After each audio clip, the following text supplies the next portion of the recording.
Halo. Bu. Halo. Halo ya. Ini wakil wali kota, Bu. Ya. Ya, halo. Urusannya apa, Pak? Loh. Urusannya apa? Ini ada warga saya ditahan ijazahnya. Mau wakil wali kota, mau apa? Sampean kalau ada keluhan ke polisi aja. Hei, kamu warga Surabaya apa warga luar negeri ngomong gitu itu? Saya nggak kenal sampean, Sama yang punya perusahaan ya? Iya. Sampean penipuan. Saya nggak kenal sampean ya, sorry ya. Saya kan. Oh, siang, monggo silakan. Duduk. Mas, duduk sini. Monggo. Duduk. Nanti. Oh, anu di sini aja, Bu. Lanang betul lanang. Iya, lanang ya, Bu. Keliru kok. Iya dah. Dari rumah, Bu. Iya. Bapak dari rumah ya? Iya, Pak. Tinggalnya di mana, Pak?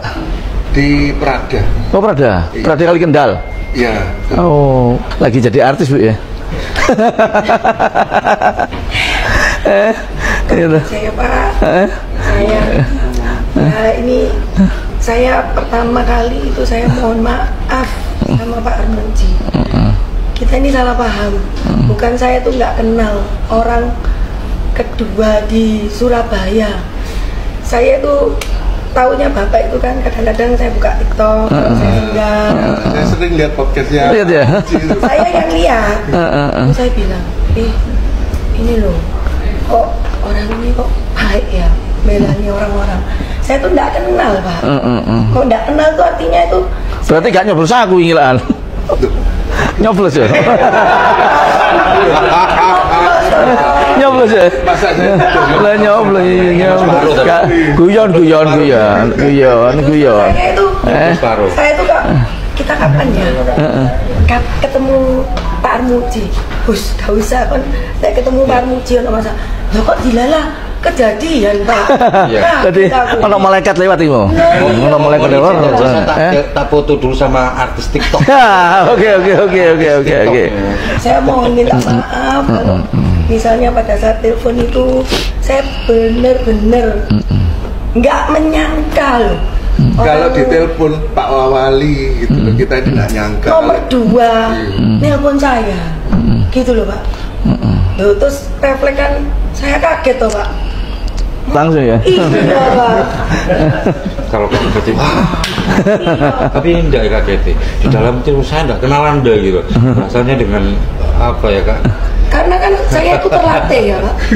Terlatih. Teruji dan terbukti lah sudah. Membina warga Surabaya ini. Di telepon DJP, di telepon kepolisian. Pokoknya kalau sekarang itu ya, itu begitu tuh banyak sekali gitu.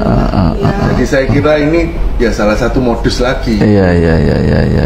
Kita kan cuma hati-hati ya, Pak ya. Tapi kalau saya tahu Bapak ya, saya di situ ya tak bukain pintu, Pak. Jadi begini, Bu Diana ya, Bu Diana sama Pak Adianto ya. Ini kan sudah menjadi suatu konsumsi nasional ini. Mungkin Ibu ya dicari orang akeh ya, nggak tahu juga ya banyak seperti itu. Makanya permintaan maaf itu bukan kepada saya saja, sampaikan kepada warga Surabaya, sampaikan kepada seluruh warga Indonesia dengan tulus, ya toh. Jangan karena terpaksa untuk datang ke sini. Jangan karena cuma enggak. Saya sebagai manusia tentunya ya toh juga tidak luput dari kesalahan.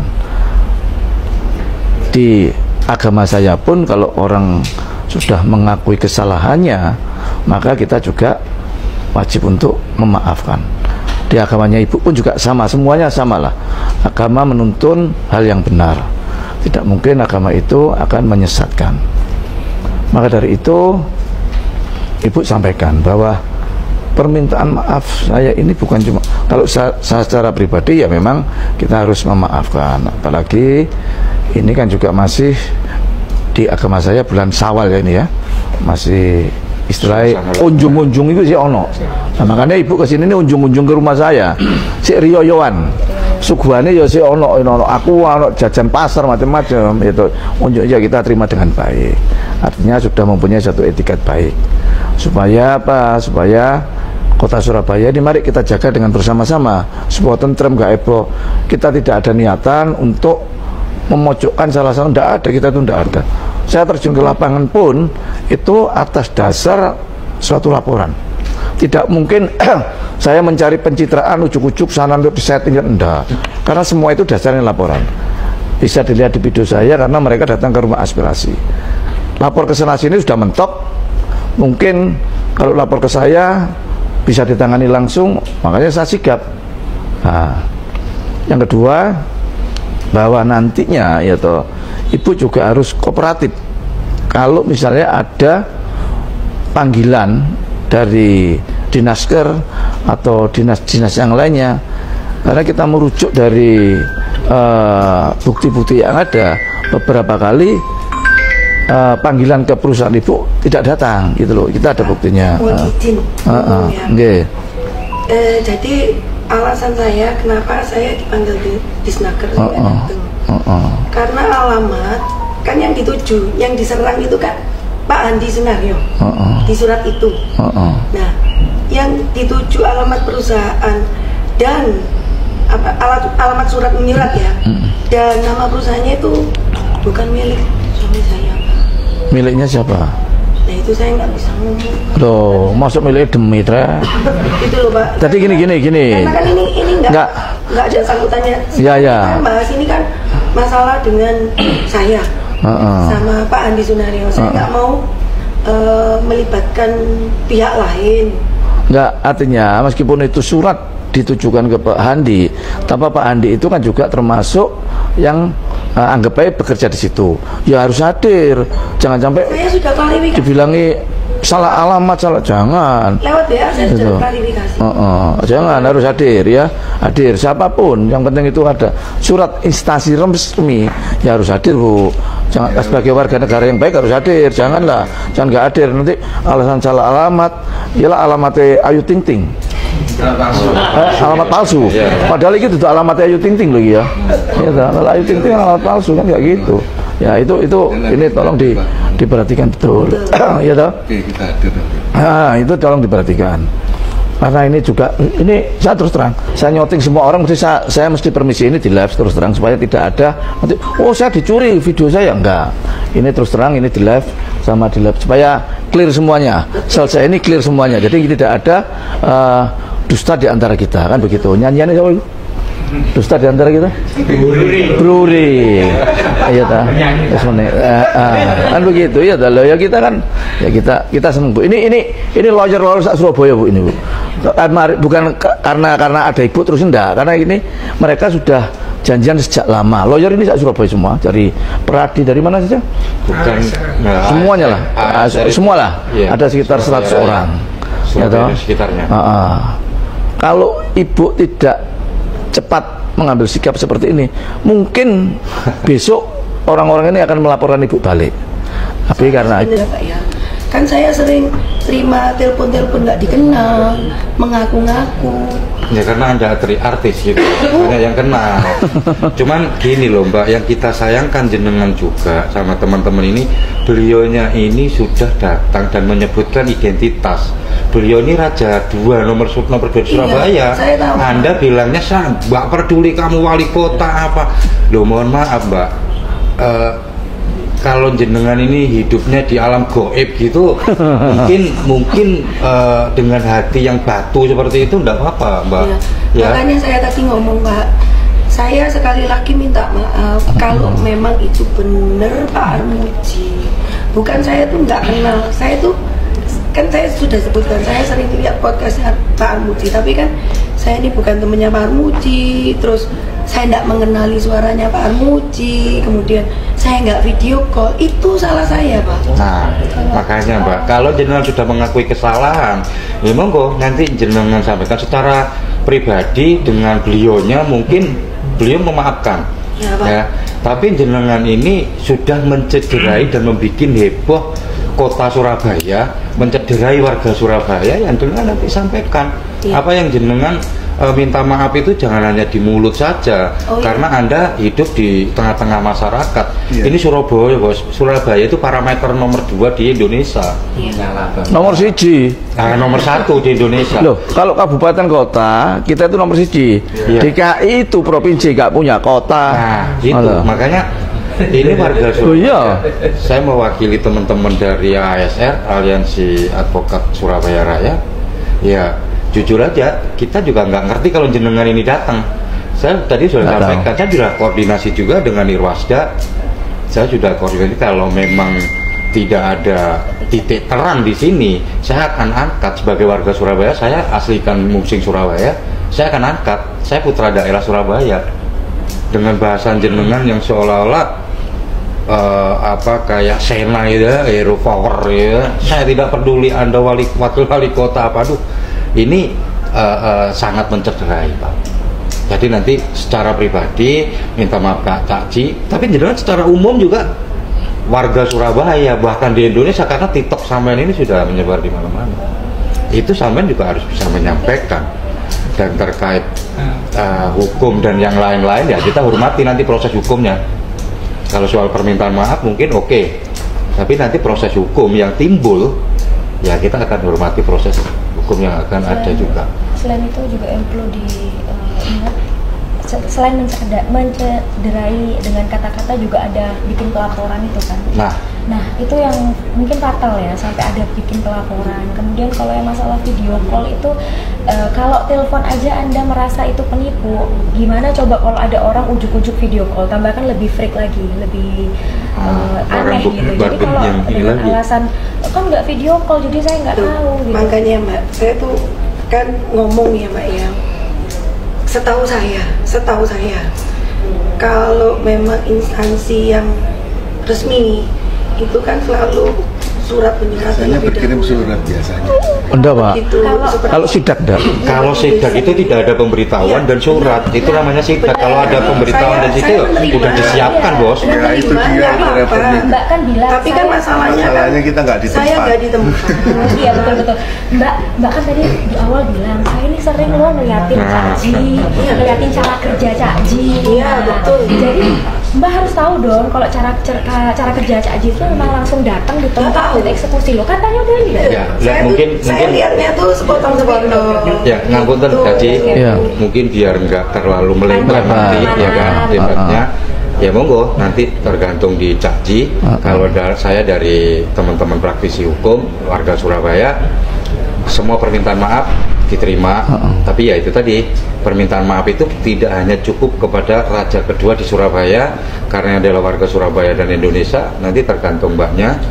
Dan terkait proses hukum laporannya ke Cakji, kalau memang ini dicabut ya silakan dicabut. Kalaupun tonda ya kita bikin laporan balik. Kalau dampak hukum yang akan timbul lagi nanti di luar konteks pribadi ataupun wali kota, wakil wali kota ini, ya nanti kita hormati proses hukum yang akan berjalan. Puji Tuhan, alhamdulillah. Hari ini masalah sudah terselesaikan semua. Jadi maksud saya datang ke kediaman Cakji ya dengan rendah hati itu saya ingin memohon permintaan maaf ya, dan khususnya untuk menyelesaikan masalah yang terjadi akhir-akhir ini yang membuat kegaduhan ya, khususnya untuk seluruh warga Surabaya dan masyarakat Indonesia. Pertama-tama sekali saya itu ingin memohon maaf kepada Cak Armuji ya, karena semua ini dasarnya kesalahpahaman ya.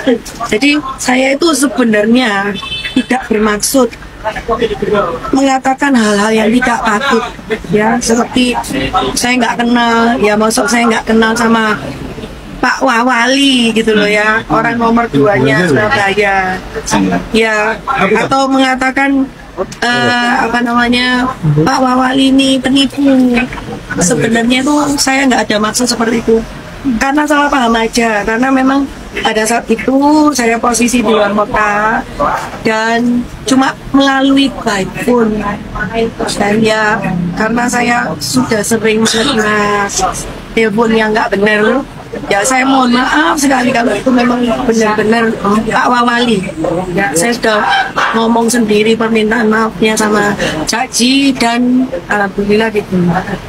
Saya juga meminta maaf ya pada seluruh masyarakat Indonesia dan khususnya warga Surabaya, karena semua ini kesalahpahaman.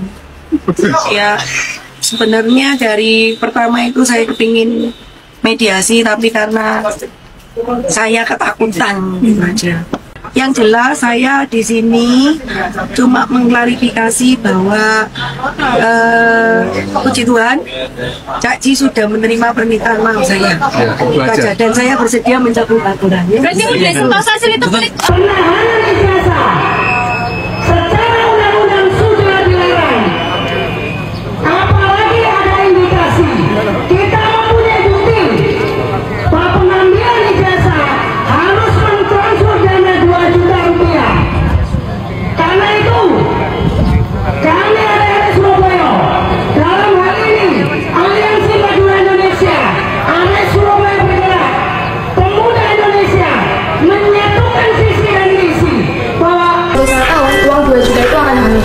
tidak diberikan ke penyerah uang ganti ijazah seperti itu.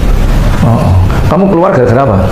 Tidak sanggup Pak, saya kan sudah lama pengen keluar karena kan saya terus-terusan keluar masuk karyawan kan karena resiko penahanan ijazah itu tadi. Saya kan nggak tahu depannya seperti apa, saya nggak tahu ternyata resikonya lebih besar. Akhirnya saya nekat keluar di bulan Desember. Kenapa saya keluarnya baru 3 tahun? Karena saya belum ada pengganti. Saya di posisi saya, ijazah saya ditahan, saya nggak bisa keluar kalau nggak ada penggantinya. Jadi saya harus dapat pengganti, baru ijazah saya bisa keluar. Kalau saya nunggu saya ada pengganti, anak saya, uang saya habis buat denda-denda. Kamu kan HRD ya, otomatis kan juga menginterview di mana ada calon orang yang akan melamar pekerjaan di situ. Iya. Terus ide menahan ijazah itu dari mana? Kurang tahu, saya masuk dari pertama sudah seperti itu peraturannya. Dari penyerahan senior disampaikan ke saya sudah seperti itu. Terus dari pemilik sendiri nggak pernah? Tidak pernah.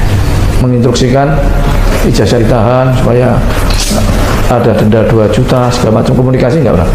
Kalau setahu saya, mereka menahan jaminan ijazah atau uang itu untuk jaminan mereka bekerja di perusahaan.